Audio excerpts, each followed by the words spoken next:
Hi all. ഇന്ന് ഞാൻ gate എക്സാമിനെ കുറിച്ചാണ് പറയാൻ പോകുന്നത്. ഗേറ്റ് എക്സാംസ് ആർക്കൊക്കെ എഴുതാം, എപ്പോഴായിരിക്കും ഗേറ്റ് നടക്കുക, ഗേറ്റ് എക്സാംസിൻ്റെ എക്സാം പാറ്റേണും സിലബസും എങ്ങനെയായിരിക്കും, mainly focus on physics. Okay, so gate എന്ന് പറയുന്നത് general aptitude test for engineering ആണ്. അപ്പോൾ ഗേറ്റ് എന്ന് പറയുന്നത് ശരിക്കും ഗേറ്റ് എക്സാംസ് എന്തിനാണ് എഴുതുന്നത്? അപ്പോൾ പല കുട്ടികളും എന്ത് ചെയ്യുമെന്ന് വെച്ചാൽ എം എസ് സിക്ക് ശേഷം കൂടുതലായിട്ട് ഫോക്കസ് ചെയ്യുന്നത് CSIR നെറ്റാണ്. കാരണം ഗേറ്റ് എന്തിനാണ്, ഗേറ്റിൻ്റെ പ്രാധാന്യം ആർക്കും അറിയാതെ പോകും. പക്ഷേ നമ്മൾ CSIR നെറ്റുമായിട്ട് കമ്പയർ ചെയ്യുന്ന സമയത്ത് അതിനേക്കാട്ടിലും എളുപ്പമുള്ളൊരു എക്സാമാണ് ആക്ച്വലി ഗേറ്റ് എന്ന് പറയുന്നത്. അപ്പോൾ CSIR നെറ്റിനെ പോലെ തന്നെ ഇമ്പോർട്ടൻസ് ഉള്ള എക്സാമാണ് ഗേറ്റ്. അപ്പോൾ എന്തിനൊക്കെയാണ് ഗേറ്റ് എന്ന് പറയുന്നത്? കൂടുതലായിട്ടും BTech കഴിഞ്ഞ് എൻജിനീയറിംഗ് BTech കഴിഞ്ഞ ആൾക്കാർക്ക് MTech ചെയ്യാനായിട്ട് നമുക്ക് IIT NIT പോലെയുള്ള വലിയ വലിയ ഇൻസ്റ്റിറ്റ്യൂട്ട്സിൽ MTech ചെയ്യാൻ ആഗ്രഹമുണ്ടെങ്കിൽ നമുക്ക് ഗേറ്റ് എഴുതാം. ഗേറ്റിന് നല്ല മാർക്കുണ്ടെങ്കിൽ നമുക്ക് അവിടെയൊക്കെ പോയി പഠിക്കാൻ പറ്റും.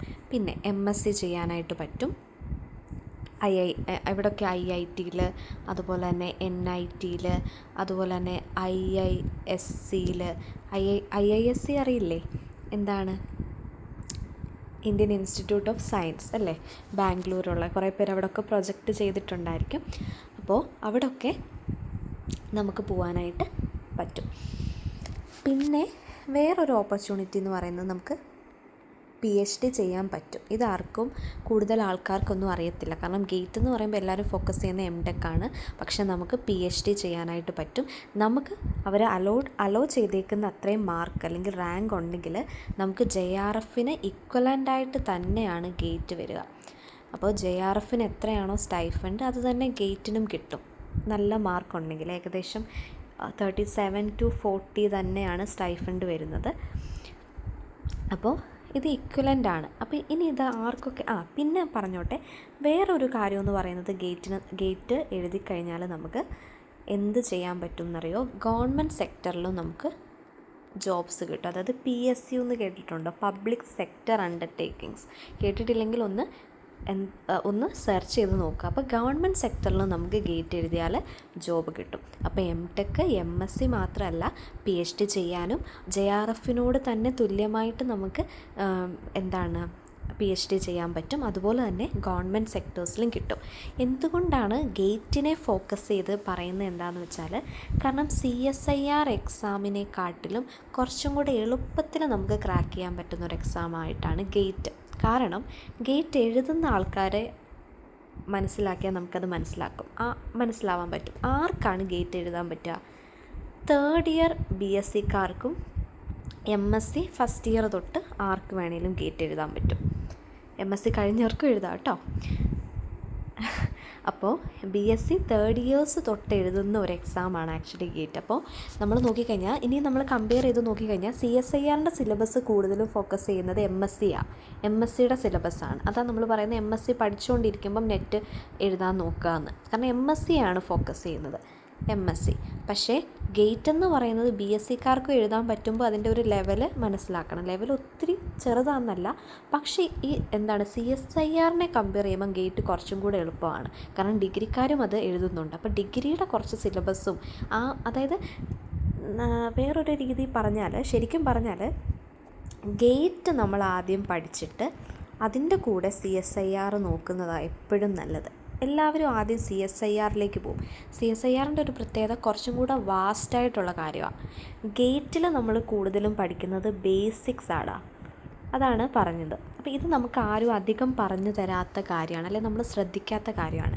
ഗേറ്റിൽ നമ്മൾ കൂടുതലായിട്ടും ഫോക്കസ് ചെയ്യുന്നത് ബേസിക്, അതായത് ഫിസിക്സിൻ്റെ ബേസിക് ആയിട്ടുള്ള കാര്യങ്ങൾ. ബേസിക് എന്ന് പറയുന്നത് വളരെ ചെറിയ ബേസിക് അല്ല. ഇപ്പോൾ കറണ്ടിൻ്റെ യൂണിറ്റ് ആംപിയർ അല്ലെങ്കിൽ റെസിസ്റ്റൻസിൻ്റെ ഓം അങ്ങനെയുള്ള ബേസിക്സ് അല്ല. നമ്മൾ ഡിഗ്രിക്ക് പഠിക്കുന്ന കാര്യങ്ങളുണ്ടല്ലോ, അതിൻ്റെയൊക്കെ ബേസിക്സ് ആണ് പഠിക്കുക. അപ്പം നമുക്ക് അപ്പം നമ്മൾക്ക് ഗേറ്റ് നമുക്ക് കിട്ടിക്കഴിഞ്ഞാൽ, അല്ലെങ്കിൽ ഗേറ്റിന് നമ്മൾ പ്രിപ്പയർ ചെയ്ത് കഴിഞ്ഞാൽ നമുക്ക് ബേസിക്സ് ഒക്കെ ആയി. ബേസിക്സ് ഓക്കെ ആയിക്കഴിഞ്ഞാൽ ആ ബേസിക്സ് വെച്ച് നമ്മൾ ബിൽഡ് ചെയ്യാൻ പോവുകയാണെങ്കിൽ CSIR നമുക്ക് കുറച്ചും കൂടെ എളുപ്പമായിരിക്കും. എല്ലാവരും ആദ്യം CSIRലേക്ക് പോകും, എന്നിട്ട് അവർ പറയും അറ്റൻഡ് ചെയ്തപ്പോൾ എനിക്ക് ശരിയായില്ല, പഠിച്ചപ്പോൾ ഭയങ്കര പാടാണ്, കാരണം ബേസിക് അറിയത്തില്ല. ബേസിക്സ് നന്നായിട്ട് പഠിക്കാനായിട്ട് ഗേറ്റ് ആദ്യം പ്രിപ്പയർ ചെയ്ത് അതിൻ്റെ കൂടെ പതിയെ എന്ത് ചെയ്യുക, CSIRഉം പഠിക്കുക. ഇതെൻ്റെ മാത്രം അഭിപ്രായമാണ് കേട്ടോ, നമ്മൾ എക്സ്പീരിയൻസിൽ നിന്ന് പറയുന്നതാണ്. നിങ്ങൾക്ക് ഇഷ്ടമുള്ള പോലെ ചെയ്യാം, പക്ഷെ കുറച്ച് എളുപ്പം ഗേറ്റ് ആണെന്ന് മാത്രമാണ് മിസ്സ് ഉദ്ദേശിച്ചത് കേട്ടോ. ആരും CSIR എഴുതണ്ടെന്നല്ല, ഗേറ്റിനും ഇമ്പോർട്ടൻസ് കൊടുക്കണം എന്ന് മാത്രമേ ഉദ്ദേശിച്ചിട്ടുള്ളൂ. ഇനി എപ്പോഴാണ് ഗേറ്റ് എക്സാംസ് നടക്കുന്നതെന്ന് നോക്ക്. വൺസ് ഇൻ എ ഇയർ, വർഷത്തിൽ ഒരിക്കൽ മാത്രമേ ഗേറ്റ് നടക്കുകയുള്ളൂ. ഫെബ്രുവരിയിലാണടാ ഗേറ്റ് നടക്കുക. ഓക്കെ, പക്ഷേ CSIR എപ്പോഴൊക്കെ നടക്കും? 2 തവണ നടക്കും. പക്ഷേ ഗേറ്റ് 1 തവണ മാത്രമേ നടക്കാറുള്ളൂ വർഷത്തിൽ. CSIR ജൂണിലും അതുപോലെ തന്നെ ഡിസംബറിലുമാണ്. ഇടയ്ക്ക് എപ്പോഴെങ്കിലുമൊക്കെയാണ് ഇങ്ങനെ പോസ്റ്റ്പോൺ ചെയ്ത് ഫ്രണ്ടിലേക്കാവുന്നത്. ഈ തവണ എനിക്ക് തോന്നുന്നു ജൂലൈയിലാണ് നടന്നത്. ഓക്കെ, അപ്പം CSIR 2 തവണ വർഷത്തിൽ നടക്കും. പക്ഷേ ഗേറ്റ് എന്തേ ഉള്ളൂ, 1 തവണയേ നടക്കുകയുള്ളൂ. അത് ഫെബ്രുവരിയാണ്.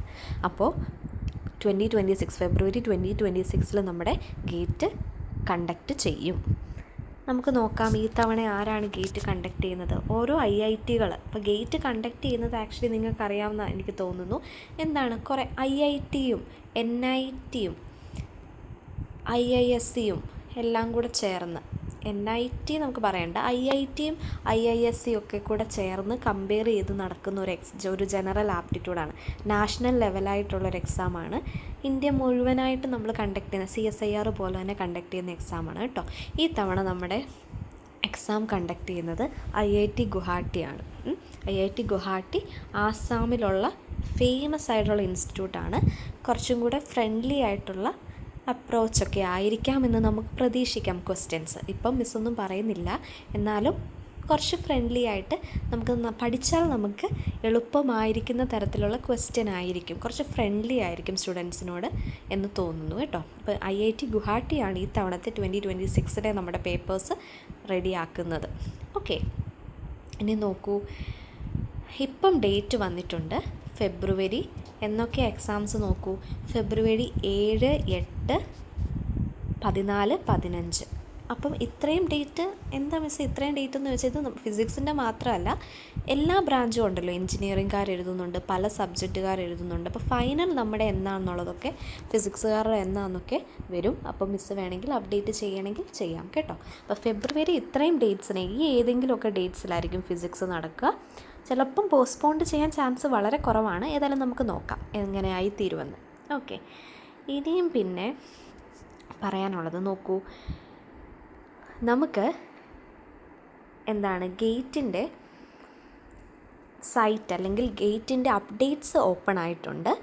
അപ്പോൾ ഇത് വളരെ ഇമ്പോർട്ടൻ്റ് ആയിട്ട് നിങ്ങളൊന്ന് നോക്കി വെച്ചേക്കണം. കാരണം ഗേറ്റിന് പഠിച്ചുകൊണ്ടിരുന്നിട്ട് കാര്യമില്ലല്ലോ, നമ്മളതിന് എന്ത് ചെയ്യണം, രജിസ്റ്റർ ചെയ്യണമല്ലോ. അപ്പോൾ ഗേറ്റിൻ്റെ രജിസ്ട്രേഷൻ ഓപ്പൺ ആവുന്നത് നോക്കിക്കോളൂ. ഓഗസ്റ്റ് 25 ഓപ്പൺ ആവുന്നത്.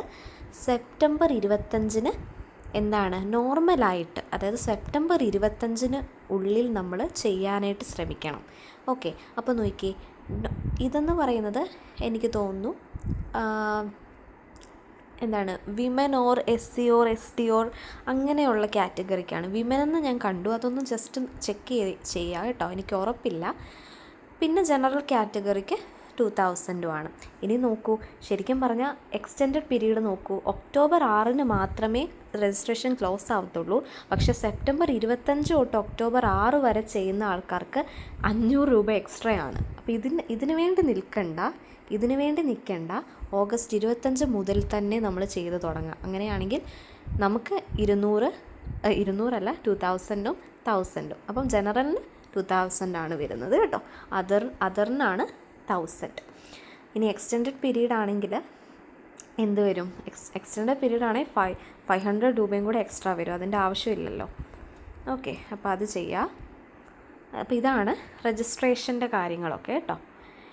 ബാക്കിയുള്ള അപ്ഡേറ്റ്സൊക്കെ നമുക്ക് ഗേറ്റ് എന്ന് അടിച്ചു കൊടുത്താൽ, ഗേറ്റ് എനിക്ക് തോന്നുന്നു IIT ഗുവാഹട്ടി ഗേറ്റ് അപ്ഡേറ്റ്സ് എന്ന് കൊടുത്താൽ തന്നെ കുറേ അപ്ഡേറ്റ്സ് ഒക്കെ വരും. അല്ലെങ്കിൽ ഒഫീഷ്യൽ സൈറ്റ് ഉണ്ട് കേട്ടോ, ഒഫീഷ്യൽ സൈറ്റിൽ നോക്കാം. ഇനി നമുക്ക് നോക്കിയാൽ ഫിസിക്സിലേക്ക് നമുക്ക് വരുവാണ്. അപ്പോൾ ഫിസിക്സിൽ നമ്മൾ സൈറ്റ് നോക്കുന്ന സമയത്ത് നമുക്ക് സബ്ജക്റ്റ് ഉണ്ട്. സബ്ജക്റ്റ് നമ്മുടെ ഫിസിക്സാണ്. നമ്മുടെ സബ്ജക്റ്റിൻ്റെ കോഡെന്ന് പറയുന്നത് PH എന്നാണ് കേട്ടോ. അപ്പോൾ സബ്ജക്റ്റും കോഡും ഒക്കെ ഉണ്ട്. അപ്പോൾ ഒറിജിനലായിട്ടുള്ള സൈറ്റിൽ പോയാൽ നമുക്ക് എക്സാം പാറ്റേണും നമ്മുടെ എല്ലാ കാര്യങ്ങളും കാണാൻ പറ്റും. ഓക്കെ, എന്നാലും മിസ് ഒന്ന് പറയാം. നോക്കിക്കോളൂ, എക്സാം പാറ്റേൺ നോക്കിക്കോളൂ. ഗേറ്റിനാകെ ടോട്ടൽ ക്വസ്റ്റ്യൻസ് എന്ന് പറയുന്നത് എത്രയാണെന്ന് നോക്കൂ. 65 ക്വസ്റ്റ്യൻസ് ആണ് ആകെ ഉള്ളത്. ഓക്കെ, അപ്പോൾ ഞാൻ CSIRൻ്റെ വീഡിയോ ഓൾറെഡി ഇട്ടിട്ടുണ്ട്. അത് വെച്ച് വേണമെങ്കിൽ ഒന്ന് കമ്പയർ ചെയ്തോ കേട്ടോ, എത്ര ക്വസ്റ്റ്യൻസ് ഒക്കെ ഉണ്ടെന്നുള്ളത്. ടോട്ടൽ മാർക്ക് 100 മാർക്കിൻ്റെ എക്സാമാണ്. എല്ലാ എക്സാംസും പോലെ തന്നെ ഇതും ഡ്യൂറേഷൻ 3 മണിക്കൂറാണ്. Duration 180 minute. എക്സാം മോഡെന്ന് പറയുന്നത് കമ്പ്യൂട്ടർ ബേസ്ഡ് ആണ്. CSIR നെറ്റും കമ്പ്യൂട്ടർ ബേസ്ഡ് ആണ്. നമ്മൾ പേപ്പറിൽ കറപ്പിക്കുമല്ല, കമ്പ്യൂട്ടർ ബേസ്ഡ് ആണ് കേട്ടോ. ഒന്നും പേടിക്കാനല്ല, കമ്പ്യൂട്ടർ ബേസ്ഡ്. നിങ്ങളൊക്കെ എഴുതിയിട്ടുള്ളവരായിരിക്കും, എഴുതാൻ പോകുന്നവരാണ്, ഇതുവരെ അറ്റൻഡ് ചെയ്തവരാണെങ്കിലും ഒന്നും പേടിക്കാനില്ല. നമുക്ക് എന്ത് ചെയ്താൽ മതി, നമുക്ക് വേണമെങ്കിൽ, അതായത് കമ്പ്യൂട്ടർ ബേസ്ഡ് ആണ് നമുക്ക് നല്ലത്. കാരണം നമുക്കൊന്ന് തെറ്റിയാലും ബാക്ക് അടിച്ച് നമുക്ക് ഓപ്ഷൻസൊക്കെ കറക്റ്റ് ആക്കാനൊക്കെ എപ്പോഴും കമ്പ്യൂട്ടർ ബേസ്ഡ് തന്നെയാണ് നല്ലത്. കമ്പ്യൂട്ടർ ബേസ്ഡ് നമുക്ക് ചെയ്യാൻ പേപ്പറൊക്കെ, അപ്പോൾ കമ്പ്യൂട്ടർ ബേസ്ഡ് ആണ് നല്ലത് ചെയ്യാൻ. പേപ്പറിനെക്കാട്ടിലും അല്ലെങ്കിൽ നമ്മളങ്ങനെ കറപ്പിക്കുന്ന ഇതിനെക്കാട്ടിലും നല്ലത് കമ്പ്യൂട്ടർ ബേസ്ഡ് തന്നെയാണ്. അപ്പോൾ കമ്പ്യൂട്ടർ ബേസ്ഡ് എക്സാമാണ് ഉള്ളത്. ഓക്കെ, ഇനി സെക്ഷൻസ് നോക്കൂ. എന്തൊക്കെ സെക്ഷൻസ് ആണുള്ളത് നോക്കൂ.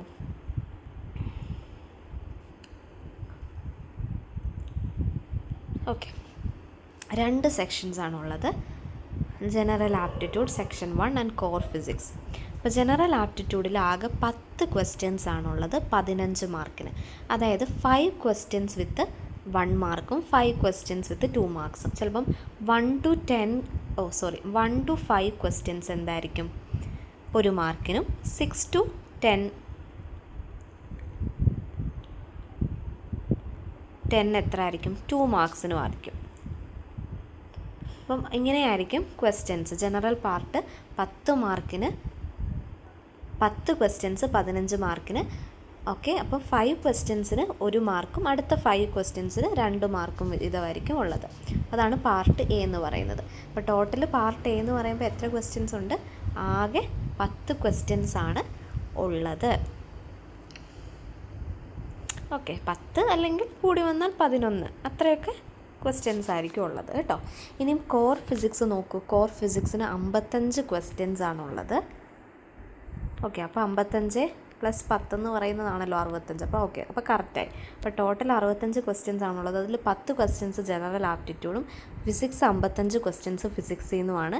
അത് 85 മാർക്കിനാണ് കേട്ടോ. മൊത്തം കൂടെ 85 മാർക്കിന്. ഓക്കെ, മൊത്തം കൂടെ 85 മാർക്കിന്. മനസ്സിലാവുന്നുണ്ടോ? ജനറൽ ആപ്റ്റിറ്റ്യൂഡിന് എല്ലാം കൂടെ 15ഉം 85ഉം കൂടെ ചേർത്താണ് 100. ഓക്കെ, അപ്പോൾ കോർ ഫിസിക്സ് നോക്കൂ. കോർ ഫിസിക്സ് എന്ന് പറയുമ്പോൾ 55 ക്വസ്റ്റ്യൻസ് 85 മാർക്ക്. അതിൽ 25 ക്വസ്റ്റ്യൻസ്, ആദ്യത്തെ 25 ക്വസ്റ്റ്യൻസിന് 1 മാർക്കും 30 ക്വസ്റ്റ്യൻസിന് 2 മാർക്കും ആയിരിക്കും. അപ്പോൾ ഇതാണ് കൂടുതലായിട്ടും ഇതിനകത്തുള്ളത്. അപ്പോൾ ജനറൽ ആപ്റ്റിറ്റ്യൂഡ് 10 ക്വസ്റ്റ്യൻസ് 15 മാർക്ക് വീതം. അതിൽ ആദ്യത്തെ 5 ക്വസ്റ്റ്യൻസ് 1 മാർക്കിൻ്റെ, അടുത്ത 5 ക്വസ്റ്റ്യൻസ് 2 മാർക്കിൻ്റെ ആയിരിക്കും. കോർ ഫിസിക്സ് എന്ന് പറയുമ്പോൾ ടോട്ടൽ 55 ക്വസ്റ്റ്യൻസ് ഉണ്ട്. ടോട്ടൽ 85 മാർക്കാണ് ഇതിനെല്ലാം കൂടെ. അതിൽ 55 ക്വസ്റ്റ്യൻസിൽ ആദ്യത്തെ 25 എണ്ണം 1 മാർക്കിനും ബാക്കി 30 എണ്ണം എത്ര മാർക്കിനും 2 മാർക്കിനും. ഇനി ടൈപ്സ് ഓഫ് ക്വസ്റ്റ്യൻസ് CSIR പോലെയല്ല കേട്ടോ.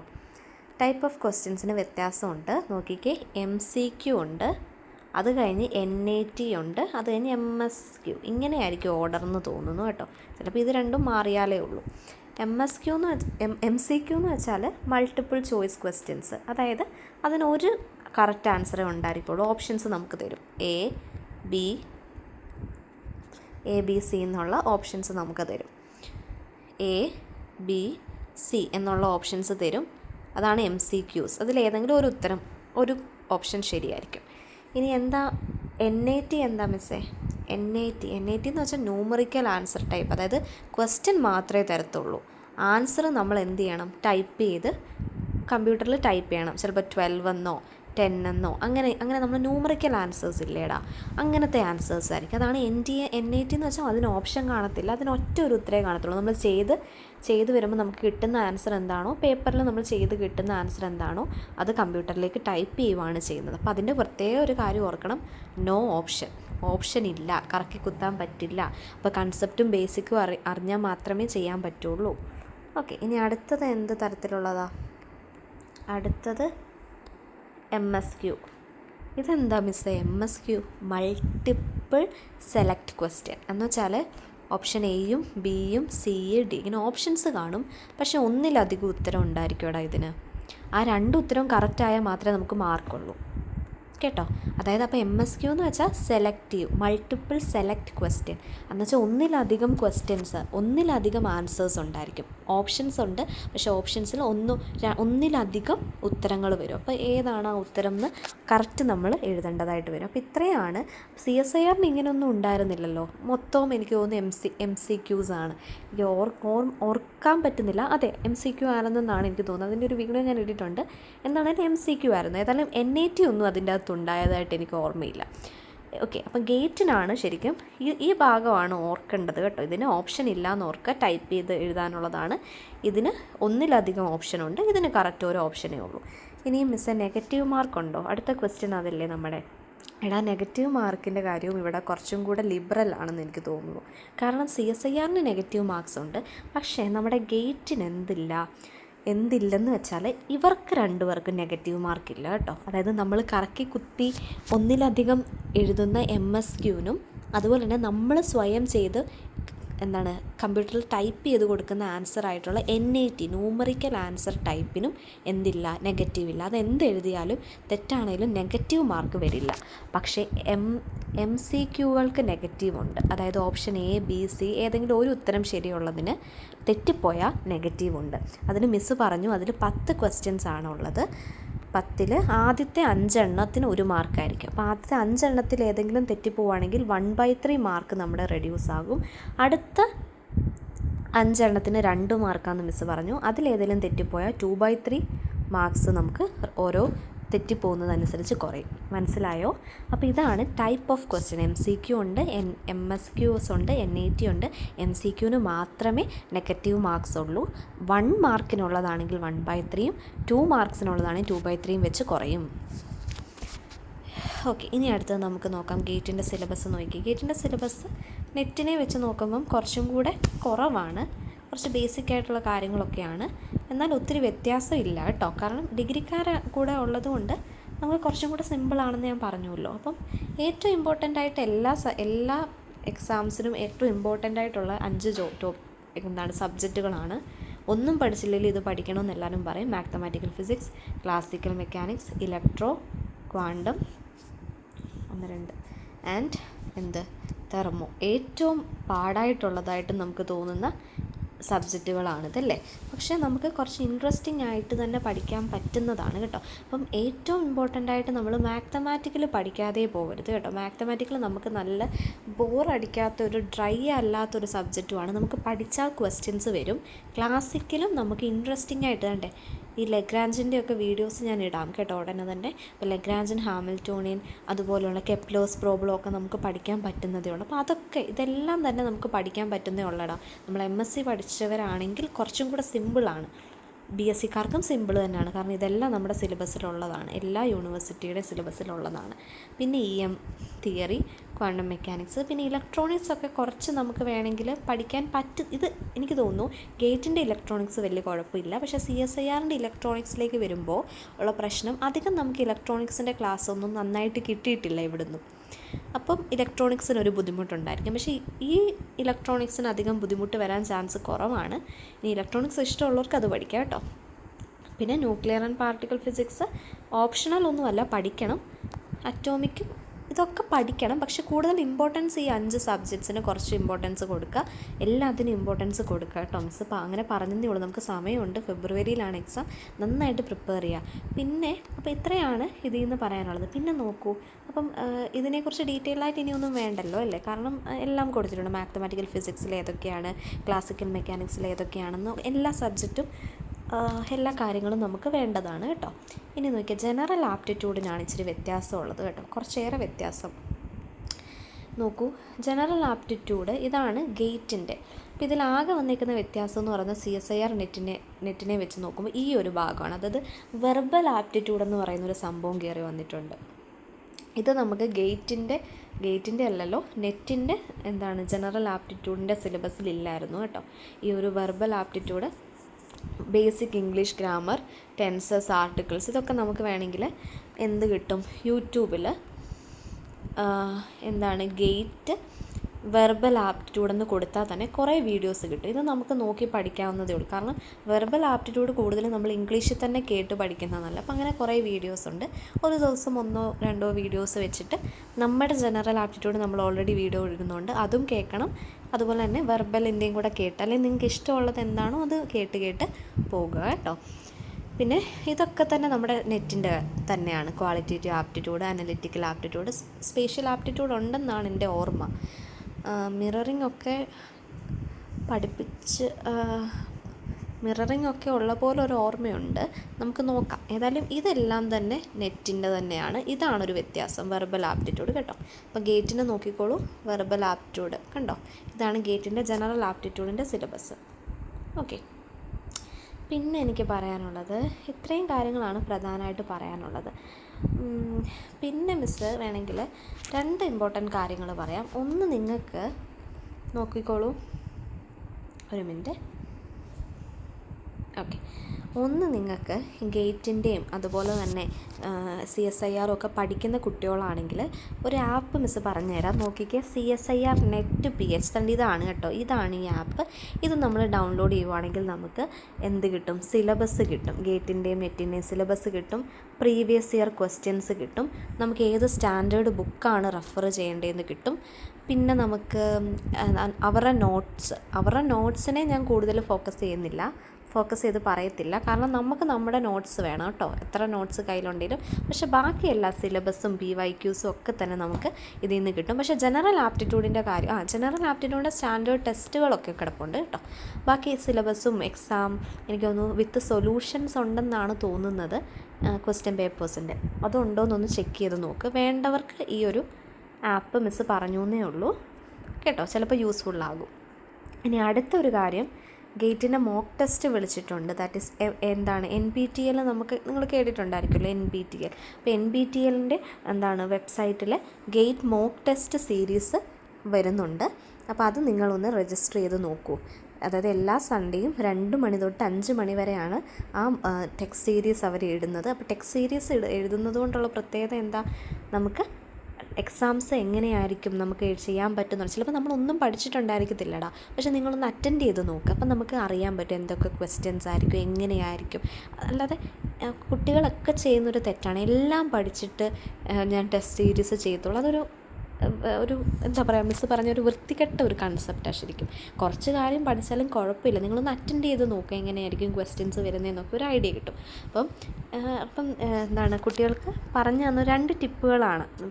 നിങ്ങൾക്ക് യൂസ്ഫുൾ ആവുമോ നോക്ക്, ഇല്ലെങ്കിൽ ഇറ്റ്സ് ഓക്കെ, നിങ്ങൾക്ക് ഇഷ്ടമുള്ളതുപോലെ പഠിച്ചാൽ മതിയാവും. പക്ഷേ പിന്നൊരു കാര്യം കൂടെ ഞാൻ പറഞ്ഞോട്ടെ, എല്ലാ എക്സാംസിനും, അത് ഏത് എക്സാംസ് ആണെങ്കിലും നമ്മൾ ഒരു മിനിറ്റ്. ഓക്കെ, അത് ഏത് എക്സാം ആണെങ്കിലും നമ്മൾ ചെയ്യേണ്ടാത്ത കുറച്ച് കാര്യങ്ങൾ എന്ന് പറയുന്നത്, അല്ലെങ്കിൽ നമ്മൾ ചെയ്യണം എന്ന് പറയുന്ന കാര്യങ്ങൾ, അതോ ചെയ്യണ്ടെന്ന് പറയണോ?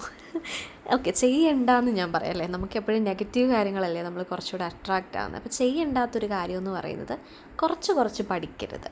അതായത് ഇപ്പോൾ ക്ലാസിക്കൽ മെക്കാനിക്സ് എടുത്ത് മിസ് നേരത്തെ സിലബസ് കാണിച്ചില്ലേ, സ്മോൾ ഓസിലേഷൻസ് കുറച്ച് പഠിച്ചു, ഹാമിൽട്ടോണിയനും ലെഗ്രാഞ്ചിനും കുറച്ച് പഠിച്ച് നിർത്തി. ഇനി മാത്തമാറ്റിക്കൽ എടുത്തു, ഓയിലേഴ്സ് ഫോർമുല അല്ലെങ്കിൽ വേറെ എന്തെങ്കിലും കുറച്ച് പഠിച്ചു. അങ്ങനെ ചെയ്യരുത്, ഇത് വളരെ തെറ്റായിട്ടുള്ള കാര്യമാണ്. ആരെങ്കിലും അങ്ങനെ ചെയ്തിട്ടുണ്ടെന്ന് പറയുകയാണെങ്കിൽ ചിലപ്പോൾ അവർ ലക്കിൽ കയറിപ്പോയതായിരിക്കും. പക്ഷേ ഒരു ആവറേജ് എബവ് ആവറേജ് എന്നൊന്നും ഞാൻ പറയുന്നില്ല, കാരണം എല്ലാവരും ഭയങ്കര എല്ലാം പഠിച്ചൊന്നും മാർക്ക് കിട്ടിയവരൊന്നും ആയിരിക്കത്തില്ല above average. That is all എന്താ പറയുക, വർക്ക് ഹാർഡ് എന്നുള്ളൊരു കൺസെപ്റ്റിൽ കുറേയൊക്കെ ആൾക്കാർ കയറി വരും അല്ലേ. നന്നായിട്ട് വർക്ക് ചെയ്യാൻ മനസ്സുള്ളവർ കയറി വരും. അപ്പോൾ അങ്ങനെയുള്ള കുട്ടികൾക്ക് വേണ്ടിയാണ് കുറച്ചുകൂടെ ഞാൻ പറയുന്നത്. എന്താണെന്ന് വെച്ചാൽ നിങ്ങൾ ഒരിക്കലും മറ്റുള്ളവർ പറയുന്നത് കേട്ട് പഠിക്കാനായിട്ട് ഇരിക്കരുത്. ഒരു വിഷയം പഠിക്കുന്നുണ്ടെങ്കിൽ മാക്സിമം അത് എന്ത് ചെയ്യുക, പഠിക്കുക. കാരണം എന്താണെന്ന് വെച്ചാൽ ഇപ്പോൾ ഒരു അറ്റംപ്റ്റിൽ നമുക്ക് ഗേറ്റ് കിട്ടിയില്ലെന്ന് വിചാരിക്കുക, അല്ലെങ്കിൽ CSIR കിട്ടിയില്ലെന്ന് വിചാരിക്കുക. നമുക്ക് അടുത്ത അറ്റംപ്റ്റ് ചെയ്യണമെങ്കിൽ നമുക്ക് നോട്ട്സ് കയ്യിലുണ്ടായിരിക്കണം. ഇപ്പോൾ കുട്ടികൾ ചെയ്യുന്നൊരു കാര്യം എന്താണെന്ന് വെച്ചാൽ, ഒരറ്റംപ്റ്റിൽ കുറച്ച് ഭാഗം പഠിച്ചു, കുറച്ച് ഭാഗം ഓരോ സബ്ജക്റ്റിനെയും പഠിച്ചാൽ നമുക്ക് കുറച്ച് നോട്ട്സ് നമ്മുടെ കയ്യിലുള്ളടാ. ഇനി അടുത്ത എക്സാമിന് നമ്മൾ ബാക്കി നോട്ട്സ് ഇരുന്ന് പ്രിപ്പയർ ചെയ്യേണ്ടി വരും. അത് വളരെ തെറ്റായിട്ടുള്ള, മിസ്സേ ബാക്കി ഞങ്ങൾ അപ്പോൾ പ്രിപ്പയർ ചെയ്തോളാം പറഞ്ഞാൽ അത് തെറ്റായിട്ടുള്ള കാര്യമാണ്. മാക്സിമം നമ്മൾ കുറച്ച്, എല്ലാ സബ്ജക്റ്റിനെയും ഒന്നും പറ്റത്തില്ല ചിലപ്പോൾ, പക്ഷേ മാക്സിമം ഒരു 5 സബ്ജക്റ്റ് അല്ലെങ്കിൽ 3-4 സബ്ജക്റ്റിനെങ്കിലും ഫുൾ നോട്ട്സ് നമ്മൾ പഠിക്കാൻ നമ്മുടെ ഓൺ നോട്ട്സ് പ്രിപ്പയർ ആയി വെച്ചിരിക്കണം. അത് എന്താ, ഒന്നെങ്കിൽ ഏതെങ്കിലും വീഡിയോസ് കണ്ട് പഠിക്കുകയാണെങ്കിൽ തന്നെ എഴുതി നോക്കൂ, അതൊക്കെ നിങ്ങളുടെ കയ്യിലാണ്. പക്ഷേ മിസ്സ് പറയാൻ ഉദ്ദേശിക്കുന്നത് എന്താണ്, നോട്ട്സ് ഉണ്ടാക്കി എല്ലാ വിഷയത്തിൻ്റെയും പകുതി അവിടുന്ന് ഇവിടുന്നും പഠിക്കുവാണെങ്കിൽ അത് നിങ്ങളുടെ വർഷം തോറും നിങ്ങൾക്ക് ഭയങ്കര ബുദ്ധിമുട്ടായിരിക്കും ഉണ്ടാക്കുക. അപ്പോൾ നിങ്ങളുടെ കൺവീനിയൻസിൽ നിങ്ങളെല്ലാം പഠിക്കാനായിട്ട് ശ്രദ്ധിക്കണം കേട്ടോ. പിന്നെ ആദ്യമായിട്ട് ഇതിന് ഇറങ്ങി വരുന്ന ഒരു കുട്ടിയാണെങ്കിൽ ഒരു മാസമൊക്കെ കൺഫ്യൂഷൻ കാണും, എങ്ങനെ പഠിക്കണം, അല്ലെങ്കിൽ ഇതെന്താണ്. പക്ഷെ നിങ്ങളുടെ അതൊക്കെ നോർമലായിട്ടുള്ള കാര്യമാണ് കേട്ടോ. Even if you are facing some എന്താണ് situations like that, it's all normal. അതുകൂടെ എനിക്ക് പറയാനുണ്ട്. കാരണം ഒത്തിരി പിള്ളേർ എന്താണ്, ഇത് എവിടുന്ന് തുടങ്ങും എവിടുന്ന് അവസാനിപ്പിക്കുമെന്നറിയാതെ ഇട്ടിട്ടൊക്കെ പോകും. അപ്പോൾ ഇതൊക്കെ നോർമലായിട്ടുള്ള കാര്യമാണ്. കുറച്ച് നാളെടുക്കും നമുക്കൊരു കൺസെപ്റ്റ് മനസ്സിലാക്കാൻ. പക്ഷേ ആദ്യത്തെ അറ്റംപ്റ്റിൽ തന്നെ എല്ലാം കിട്ടണം എന്നൊന്നും വാശി പിടിക്കരുത്. ചിലപ്പോൾ കുറച്ച് അറ്റംപ്റ്റ് നമുക്ക് വേണ്ടി വരും, ബട്ട് ഇറ്റ്സ് ഓക്കെ. കിട്ടിക്കഴിയുമ്പോൾ നമുക്ക് നല്ലൊരു പൊസിഷൻ കിട്ടുമല്ലോ. ഇനി ഇതൊട്ടും പറ്റത്തില്ലെന്നാണെങ്കിൽ നമുക്ക് അപ്പം നോക്കാം. ഓക്കെ, അപ്പം എന്താണേലും നന്നായിട്ട് വർക്ക് ചെയ്യുവാണെങ്കിൽ ഇത് കിട്ടിയില്ലെങ്കിൽ വേറെ എന്തെങ്കിലും ഒരു കാര്യം നിങ്ങൾക്ക് കിട്ടിയിരിക്കും. അതാണ് വർക്ക് ചെയ്യുന്നവരുടെ പ്രത്യേകത. അപ്പോൾ നന്നായിട്ട് വർക്ക് ചെയ്യുക, വേറെ ഒരു കാര്യങ്ങളും ചിന്തിക്കാതെ എന്താണ് നമുക്ക് ചെയ്യാൻ പറ്റുന്നത് മാക്സിമം ചെയ്യുക കേട്ടോ.